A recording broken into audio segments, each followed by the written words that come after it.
அனைவருக்கும் வணக்கம். மத்திய அரசு ஊழியர்களுக்கு ஒரு மகிழ்ச்சியான செய்தி. அதாவது மத்திய அரசு ஊழியர்களுக்கு 7வது ஊதிய குழுவின் பிரகாரம் உயரக்கூடிய அகவிலைப்படி மற்றும் உடன் வரும் அரியர் தொகை பற்றின முழு விவரத்தை தான் இந்த வீடியோவில் பார்க்க போகிறோம். ஸ்கிப் பண்ணாமல் கடைசி வரைக்கும் பாருங்கள். நம்ம சேனலில் சப்ஸ்கிரைப் பண்ணாதவங்க பண்ணி வச்சுங்க. நம்ம சேனலில் சென்ட்ரல் மற்றும் ஸ்டேட் கவர்மெண்ட் சம்பந்தமான ஆல் அப்டேட்ஸ் போட்டுருவோம். அது மட்டும் இல்லாமல் பென்ஷன் சம்பந்தப்பட்ட முக்கியமான அப்டேட்ஸும் இருக்கும். மறக்காமல் சப்ஸ்கிரைப் பண்ணிருங்க. வாங்க வீடியோக்குள்ள போகலாம். ஃபர்ஸ்ட் ஆஃப் ஆல் பார்த்தீங்கன்னா, மத்திய அரசு ஊழியர்கள் மற்றும் ஓய்வூதியதாரர்களுக்கு அகவிலைப்படி உயர்வு தொடர்பாக ஒரு முக்கிய செய்தி வந்திருக்கு. அதாவது ஜூலை 2025ற்காக இவர்களுக்கு சில பரிசுகள் காத்துட்டு இருக்கு. ஜனவரி முதல் ஏப்ரல் வரையிலான ஏஐசிபியின் இந்திய நுகர்வோர் விலை குறியீட்டு தரவுகளின் பிரகாரம் அகவிலைப்படி 57.47% எட்டியது.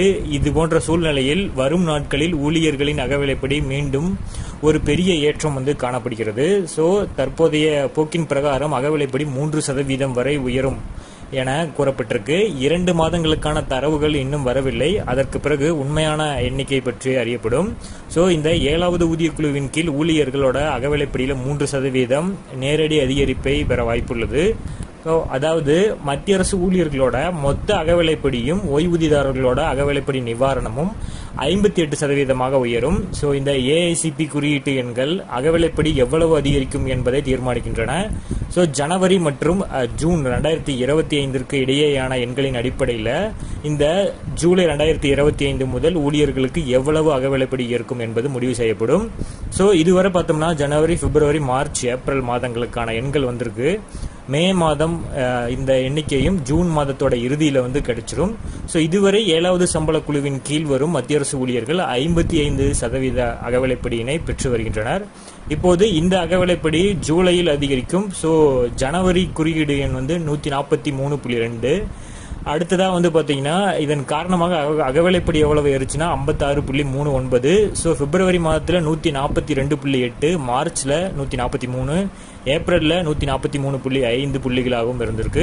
இந்த முறையில் ஏப்ரல் மாதத்திற்குள் அகவிலைப்படி 56.72%, 57.09% மற்றும் 57.47% எட்டியிருக்கு. இது மாதத்தின் அடிப்படையில். ஜனவரி 2025 முதல் ஏப்ரல் 2025 வரையிலான இந்த ஏஐசிபி குறியீடுகளின் பிரகாரம் இந்த கணக்கீடு கூறப்பட்டிருக்கு. அதுதான் லைனா ஒவ்வொன்றா கொடுத்திருக்கோம்.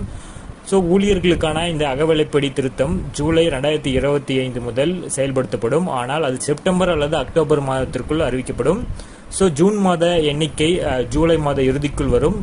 இதன் அடிப்படையில் அதிகரிப்பு எவ்வளவு இருக்கும் என்பது முடிவு செய்யப்படும். இதன் பிறகு தொழிலாளர் பணியகத்தில் இருந்து கோப்பு நிதி அமைச்சகத்தை அடையும். அனைவருக்கும் வணக்கம். மத்திய அரசு ஊழியர்களுக்கு பின்னர் அதை அமைச்சரவை அங்கீகரிக்கும். இதன் பிறகு அதிகரித்த அகவிலைப்படியும் ஒப்புதல் பெறப்பட்ட மாத சம்பளத்திலிருந்து வழங்கப்படும். அகவிலைப்படி உயர்வு பற்றி எப்போது அறிவிக்கப்பட்டாலும் ஜூலை 2025 முதல் டிஏ உயர்வின் டிஏ அரியர் தொகை மத்திய அரசு ஊழியர்கள் மற்றும் ஓய்வூதியதாரர்களுக்கு கிடைக்கும். ஒரு ஊழியரோட அடிப்படை சம்பளம் 30,000 என வைத்துக் கொண்டால் தற்போது அகவிலைப்படி 55%. அகவிலைப்படி தொகை 16,500. புதிய அகவிலைப்படின்னு பார்த்தோம்னா 58%. அகவிலைப்படி அதில் 17,400. வேறுபாடு பார்த்தோம்னா இந்த 3%ற்கு 900 ரூபாய் டிஃபரன்ஸ் இருக்கும். அதாவது சம்பளம் ஒவ்வொரு மாதமும் ரூபாய் 900 அதிகரிக்கும். ஆண்டு சம்பள உயர்வு சுமார் 10,800 ரூபாயாக இருக்கும். 8வது ஊதிய குழு இன்னும் அமைக்கப்படல. இதற்கு பிறகு பரிந்துரையின் பிரகாரம் ஊழியர்களோட சம்பளம் திருத்தப்படும். ஆனால் புதிய ஊதிய குழுவிலும் அகவிலைப்படியின் பங்கு தொடரும் அப்படிங்கறத சொல்லியிருக்காங்க. பொறுத்திருந்து பார்க்கலாம். மத்திய அரசு ஊழியர்கள் சம்பந்தப்பட்ட முக்கியமான அப்டேட்ஸ் நம்ம சேனல்ல போடுவோம். மறக்காம சப்ஸ்கிரைப் பண்ணிருங்க. தேங்க்யூ.